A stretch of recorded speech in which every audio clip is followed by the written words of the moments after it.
दामोदर आणि त्याची माणसं प्रतापच्या बंगल्यात शिरण्यात यशस्वी झालेली. घरातील सर्वच हवेत होणारा गोळीबार ऐकून घाबरलेले. हे असं अचानक कोणतं संकट आलं म्हणून शुभ्रा देखील खूप घाबरली. ती मोठमोठ्याने आवाज देत होती, कोणीतरी दार उघडा. पण दार कोणीच उघडत नव्हतं. काही वेळाने सनी येतो पटकन दार उघडून शुभ्राच्या रूममध्ये. सनी बोलतो, शुभ्रादी, घाबरू नकोस. भाई आहे घरी, तो आपल्याला काहीच होऊ देणार नाही. बोलत सनी पटकन दार लावून घेतो. दार नको लावू सनी, शुभ्रा बोलते. बाहेर काय चाललंय पाहायचं आहे मला. काही नाही, थोड्या वेळात होईल सर्व शांत, सनी बोलतो तिला. नक्की सांग मला बाहेर काय चालू आहे, शुभ्रा बोलते. सनी सांगत नसतो तिला म्हणून ती बोलते, घरात गुंड प्रवृत्तीचा माणूस असल्यावर असंच होणार. कोण जाणे किती दुश्मन बनवलेत या राक्षसाने. याच्यामुळे घरातील निष्पाप लोकांचा जीव धोक्यात आलाय. तिला माहीत झालं होतं बाहेर बंदुकीच्या गोळ्यांचा आवाज येतोय ते. ती म्हणते, आता या गोळीबारमध्ये कोणाचा जीव गेला ना तरी त्याला काहीच फरक पडणार नाही. लोकांच्या जीवापेक्षा पैसा महत्त्वाचा वाटतो त्याला. शुभ्रादी, शांत हो. तुला नाही काही माहीत भाईबद्दल म्हणून तू असं बोलते. तेवढ्यात दामोदर घरातील सर्वांना आवाज जाईल एवढ्या मोठ्याने बोलतो, मी तुमचं नुकसान करण्यासाठी घरात नाही शिरलो. माझ्या बाजूने गोळीबार नाही होणार. मला फक्त शुभ्राला भेटायचं आहे. शुभ्रा मनात बोलते, कोण आहे हा माणूस आणि याला मला का भेटायचं आहे. ती न समजून सनीकडे पाहते. दी, हा क्रिमिनल आहे. तू प्लीज त्याच्या बोलण्यात येऊ नकोस आणि बाहेर तर अजिबात जाऊ नकोस. शुभ्रा, जिथे कुठे असशील तिथून बाहेर ये. तुझे आई बाबा तुला भेटायला आलेत. तू त्यांना भेटायला आली नाहीस म्हणून तुझ्या काळजीने तेच तुला भेटायला आलेत. मी घेऊन आलोय त्यांना तुला भेटण्यासाठी. शुभ्रा लगेच आनंदाने बोलते, आई बाबा आलेत. शुभ्रा सनीला हसत बोलते, सनी, माझे आई बाबा आलेत. सनी, दार उघड, मला भेटायचं आहे माझ्या आई बाबांना, ती म्हणते. सनी शुभ्राला बोलतो, शुभ्रा बाहेर नको जाऊस. ही त्या क्रिमिनल माणसाची चाल आहे. तुला फसवून तो बोलवत आहे. त्याच्या जाळ्यात तुला अडकवण्यासाठी तो तुझ्या आईबाबांचा उल्लेख करत आहे. मला का कोणी अडकवेल. मी तुझ्या राक्षस भाईसारखी क्रूर थोडी आहे. बोलून ती पटकन सनीच्या हातातून चावी ओढून घेते. क्षणात दरवाजा उघडून बाहेर पडते सुद्धा. शुभ्रादी, थांब, सनी बोलतो. पण तो तिच्याकडे जाऊ शकत नव्हता कारण प्रतापने त्याला अलर्ट राहायला सांगितलेलं. शुभ्रा रूम बाहेर पडताच पापणी न लावता 2 डोळे तिला निरखून पाहत होते. मास्तर, किती खोटं बोललास. तिला पाहताच तो म्हणाला शुभ्राच्या बाबांना. प्रताप शुभ्राच्या रूम बाहेर असतो. त्याच्या हातात गन असते, दामोदरच्या माणसांवर नेम धरून ताणलेली. पण शुभ्रा रूम बाहेर येताच त्याचं हृदय कमजोर पडून जोरजोरात धडधडू लागतं. शुभ्रा आत रूममध्ये जा, प्रताप बोलतो. त्याच्याकडे दुर्लक्ष करून शुभ्रा पुढेच चालत राहते. तिला तिच्या क्रूर चुलत्याचे डोळे अजूनही पापणी न लावता निरखून पाहत होते. क्रूरतेने भरलेली त्याची घाणेरडी नजर आता प्रतापने हेरली. तो सिक्युरिटीसह दामोदरकडे सरसावला. प्रतापला माहीत होतं समोर असणारा क्रूर माणूस कसलाही मागचा पुढचा विचार न करता सरळ समोरच्याला ठार करत असे. शुभ्राला तो का बोलवत आहे हा प्रश्न प्रतापसाठी अनुत्तरित होता. पण तो शुभ्राला नक्कीच इजा पोचवेल हे जाणून होता प्रताप. दामोदरचा स्वभाव पाहता तो अशी सहज हातात आलेली शिकार जाऊ देणार नव्हता. या विचारानेच प्रताप नखशिखांत हादरला. शुभ्रा, प्लीज मागे ये. तुझ्या रूममध्ये जा, प्रताप पुन्हा म्हणाला तिला. पण शुभ्रा तिचे आई बाबा कुठे दिसतायत का ते पाहत होती. त्याचं ऐकून न ऐकल्यासारखं करत होती ती. शुभ्रा मोठ्याने बोलते, आई बाबा कुठे आहात तुम्ही. दामोदर बोलतो, मास्तर, अगदी माझ्या वहिनीसारखीच आहे मयुरी, तिची डबल कॉपी. दादा वहिनीच्या सौंदर्याने तुला भुरळ घातलेली. वहिनीच्या सुंदरतेपुढे दादा तुला आम्ही कोणी दिसत नव्हतो. आपल्या घरात मुली न जन्माला घालण्याचा नियम तुम्ही दोघांनी मोडला. तुला माहीत होतं मुली जन्माला येणं म्हणजे घराण्याला शाप लागणं होय. तरी तू वहिनी सांगेल तेच ऐकत होतास. आपल्या घराण्यात मुलीचा जन्म चालत नसताना तुम्ही मुलीला जन्म दिलात, वरून तिला वाढवण्याचा निर्णय घेतला. इथे चुकलात तुम्ही. म्हणून तुम्हाला दोघांना तो स्वतःच्या हातांकडे पाहत म्हणाला, मला मारावं लागलं, जीव घ्यावा लागला माझ्या या 2 हातांनी तुमचा. दामोदर स्वतःशीच बोलत होता. आपल्या घराण्यात मुली नाही वाढवत आपण, म्हणून तुमच्या मयुरीला मारून मी तिला तुमच्याजवळ पाठवत आहे. दादा वहिनी. दामोदर विचारात हरवला होता. त्याच वेळी प्रताप शुभ्राला ओढून त्याच्या जवळ घेतो. एका कोपऱ्यात उभा असतो तो. त्याने तिला इतकं जवळ ओढून घेतलेलं, ती तर त्याच्या मिठीत असल्यासारखीच होती. काय करतोस? मला का ओढलंस? माझे आईबाबा आलेत मला भेटायला. जाऊ देत, मला सोड. ती बोलली तसं त्याने तिला आणखीन जवळ ओढून घेतलं. मूर्ख, सोड मला. सुटण्यासाठी धडपड करत म्हणाली ती त्याला.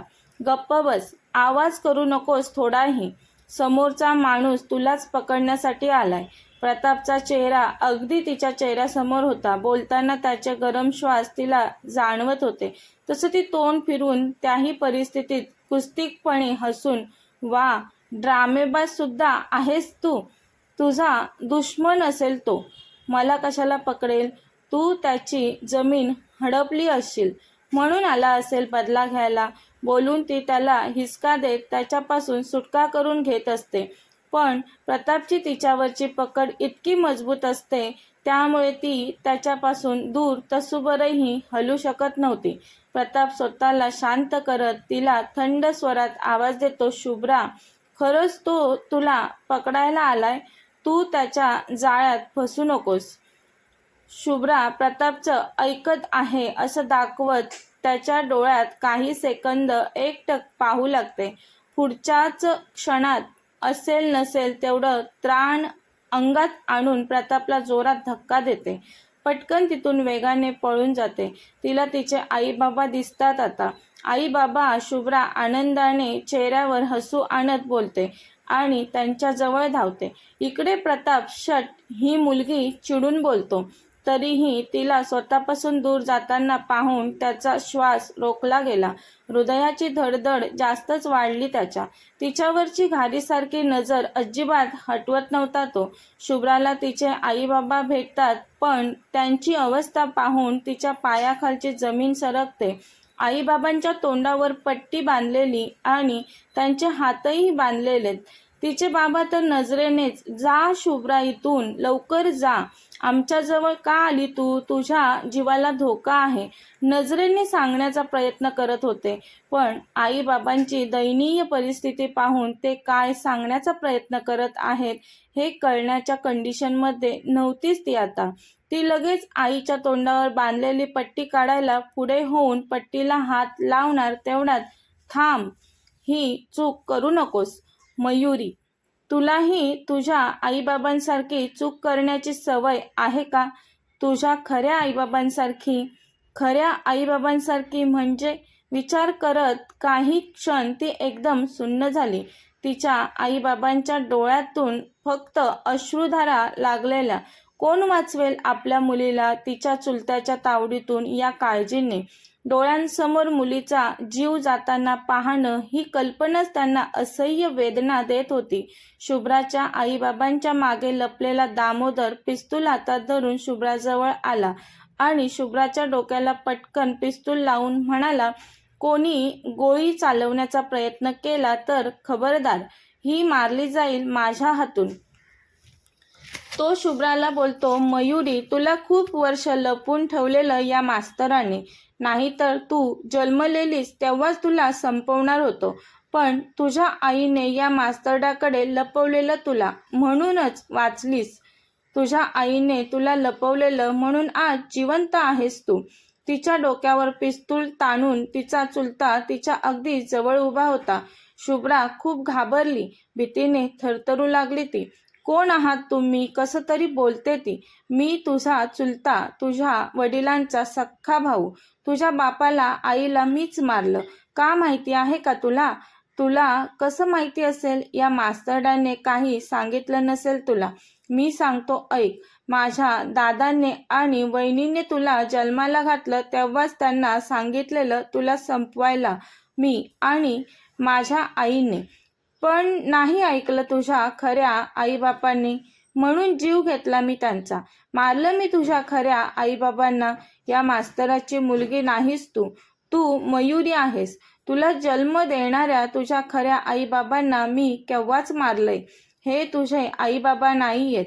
यांच्याकडे फक्त वाढलेस तू. खोटं आहे हे सगळं. तुम्ही खोटं बोलत आहात. माझे आईबाबा हेच आहेत. ती मोठ्याने म्हणाली. मयुरी, माझ्यासमोर आवाज चढवू नकोस. बोलत त्याने पिस्तूल ताणली तिच्यावर. तसा प्रतापने हाताच्या मुठी रागाने आवळल्या. तो त्याच्या समोर आला. तसे चारही बाजूने प्रतापचे बॉडीगार्ड आले आणि त्याला घेरलं. मुलगी म्हणून जन्माला येणं यात तिचा काय गुन्हा आहे? सोड तिला. प्रताप बोलतो दामोदरला. सोडायला नाही पकडलं. दामोदर बोलतो. आज हिचा गेम करूनच इथून जाईल मी. दामोदर, तू शुभ्रावर गोळी चालवलीस तर तूही जिवंत परत जाणार नाहीस. माझ्या हातून मारला जाशील तू. सोड तिला. नाही सोडणार. दामोदर बोलतो. अच्छा, 4 खांद्यांवर जायचं आहे तर तुला. प्रताप बोलतो दामोदरला. दामोदर बोलतो. प्रताप, तू माझ्याशी वाकडात शिरू नकोस. हा आमचा फॅमिली मॅटर आहे. तू का माझ्या वाकडात शिरला आहेस मग? माझ्या घरात येऊन माझ्या बायकोच्या डोक्यावर पिस्तूल ताणून धरलीस तू. तसा दामोदर गप्प झाला. याची चौकशी त्याने केलीच नव्हती. प्रताप मुजुमदार, तुझी बायको मयुरी? तो बोलला. हो, माझी बायको आहे ही. मयुरी नाही तर शुभ्रा. त्याच्यावर नजर रोखत म्हणाला प्रताप. तेवढ्यात सनीने दामोदरला मागून तिथलाच फ्लॉवर पॉट फेकून मारला.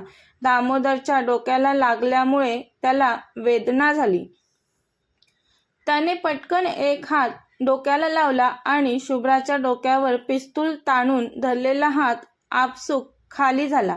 प्रतापने क्षणात शुभ्राला स्वतःजवळ ओढलं आणि तिला घेऊन तिथून जाऊ लागला. माझे आईबाबा. शुभ्रा मागे फिरून बोलली तसं प्रतापने ऑर्डर दिली. सिक्युरिटी, प्रोटेक्ट करा यांना. तिच्या आईबाबांना काही बॉडीगार्डने प्रोटेक्ट केलं. काहीच पावलं प्रताप आणि शुभ्रा सोबत चालले तर दामोदरने आवाज दिला. मयुरी. तसं शुभ्रा आणि प्रतापने आवाजाच्या दिशेला पाहिलं. तोपर्यंत दामोदरच्या पिस्तुलीतून गोळी सुटलेली. ती गोळी शुभ्राला लागणार तेव्हाच प्रतापने तिला धक्का दिला आणि ती गोळी प्रतापच्या छातीत घुसली. प्रतापने धडाधड त्याच्या गनमधून गोळ्या दामोदरच्या छातीत मारल्या. दामोदर जागीच मेला. प्रताप आता जमिनीवर पडणार तेवढ्यात शुभ्रा त्याला पकडते. मोठ्याने प्रताप ओरडते आणि जोरजोरात रडू लागते. प्रताप, तू तुझ्या अंगावर का घेतली मला मारलेली गोळी? मला का वाचवलं प्रताप तू? बोलू लागली ती. प्रतापच्या अंगात त्राण नव्हता आता. तो जमिनीवर बसतो. शुभ्रा त्याचं डोकं तिच्या मांडीवर घेते लगेच. प्रताप, का स्वतःवर गोळी घेतलीस तू? ती बोलते त्याला. प्रताप शुभ्राच्या गालाला हात लावून रडू नको. शुभ्रा बोलतो. मला काही नाही होणार. मी खूप त्रास दिला ना तुला. त्यापुढे ही गोळी काहीच नाही. ती तिच्या थरथरत्या हाताने त्याचा हात हातात घेत रडू लागते.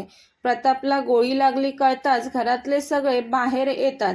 तिने त्याचा हात गच्च हातात धरून ठेवलेला. खूप घाबरलेली ती. काही सुचत नव्हतं तिला. प्रतापने डोळे मिटलेले पाहून शुभ्रा बोलते. प्रताप, डोळे उघड. प्लीज डोळे उघड प्रताप. त्याही परिस्थितीत तो तिला धीर देत होता. मी ठीक आहे. घाबरू नकोस. त्याने तिचा हात त्याच्या हातात पकडलेला. आता वेदना त्याला जाणवू लागलेली. हळूहळू त्याचा हात तिच्या हातातून सुटू लागला आणि डोळ्यांसमोर अंधारी येऊ लागली प्रतापच्या. प्रतापला गोळी लागली हे पाहताच बॉडीगार्ड दामोदरच्या लोकांवर गोळीबार करू लागलेले. शुभ्रा आणि प्रतापला सेफ ठेवण्यासाठी काही बॉडीगार्डने त्यांना कव्हर केलं. प्रतापला या अवस्थेत पाहून शुभ्राचा जीव घशात अडकला. दामोदर जागीच मेला कळताच त्याचे लोक पळून गेले. त्यानंतर हॉस्पिटलमध्ये पटापट फोन फिरवले गेले आणि प्रतापला घरून हॉस्पिटलमध्ये हलवण्यात आलं. पोलिसांनी प्रतापच्या बंगल्यावर येऊन घडलेल्या घटनेची चौकशी केली आणि दामोदरला त्यांच्या ताब्यात घेतलं. प्रतापची परिस्थिती बघून शुभ्राच्या डोळ्यातून अविरत अश्रू वाहू लागले होते. तिचं सगळं शरीर थंड पडत होतं. त्याची परिस्थिती बघून आता शुभ्राला चक्कर येते आणि ती बेशुद्ध होते. कथेचा पुढील भाग पाहण्यासाठी चॅनलला सबस्क्राईब करा. कथा आवडल्यास लाईक, शेअर आणि कमेंट करायला विसरू नका. धन्यवाद.